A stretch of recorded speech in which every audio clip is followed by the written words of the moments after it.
Constitution Hill, down towards the last in the Supreme, and he's over safely, and he's over clear, and it's a yawning gap back to John Bonham Kilcrut. It's first strike to Henderson, it's first strike to England. Constitution Hill, a class apart.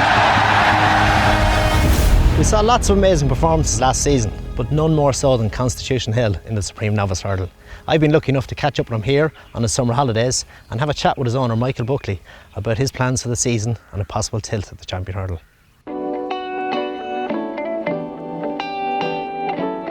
He's looking magnificent, Barry, almost as good looking as you. Well, I wish that was true, Michael. I wish I was as good looking as this fella. He's grown a little bit since you first saw him anyway. He has, but he looks great. He's improved physically, he's got stronger. He certainly looks like it. Enjoy the summer. So you bought him when, as a foal? I bought him as a foal. Myself and Warren Ewing bought him in Tats 5 years ago this November as a foal. And he's a gorgeous foal. You know, he's a great walker, but physically he was a lovely individual, strong, great scope. And when you bought him, did he go straight back to your... Straight back to me at home, yeah. Straight back to your home, right. So Michael, you've had lots of good horses over the years, but tell me about the thrill you got watching Constitution Hill through the Supreme. How are you feeling? I was as nervous as hell beforehand. It's the first race, a lot of expectation. Never won that race before, had contenders in it. I thought he had an outstanding chance, to be fair. And also I knew by then that he was well thought of down at Seven Barrows. My feelings were, oh, it's all going well, and had a sort of strange jump about the second hurdle. Do you remember? Wasn't very fluent. The two leaders were going on, they weren't getting that far ahead of him. And I remember you saying in your commentary, actually, Nico sort of niggled him a little bit at the top of the hill, but then he was sort of coasting along.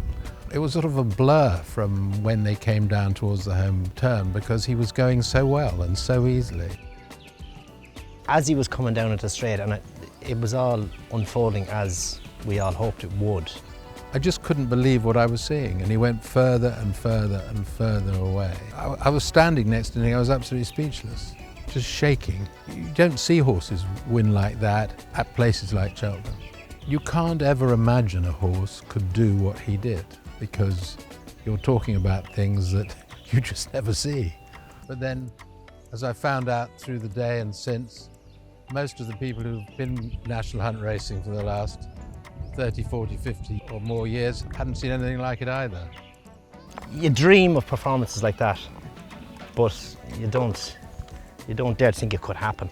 It's really quite extraordinary and also so inexperienced in a sense as only his third race ever, and he'd won by 18 and 14 lengths or something the previous two.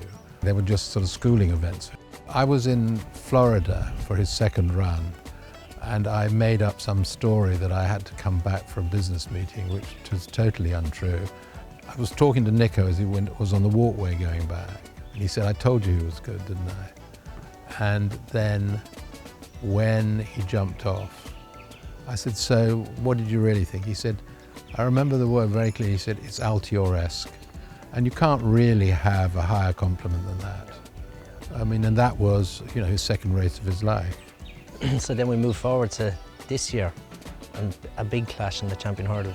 If he can get to Cheltenham in the same condition that he was last year, and with another year of growing, I mean, he was only 4 going 5 last year. I never heard of many jump horses, whatever they do, that don't improve a bit from 4-5 to 5 and 6. He was bound to be a bit stronger. He certainly looks like it, as we've just seen.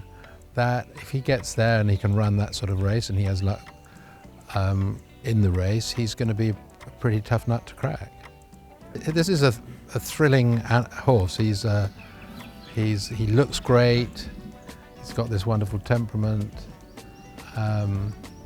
Comes from a great home. I hope I can look after him as well as you did. I think Mr. Henderson will do a good job as well, I'm sure.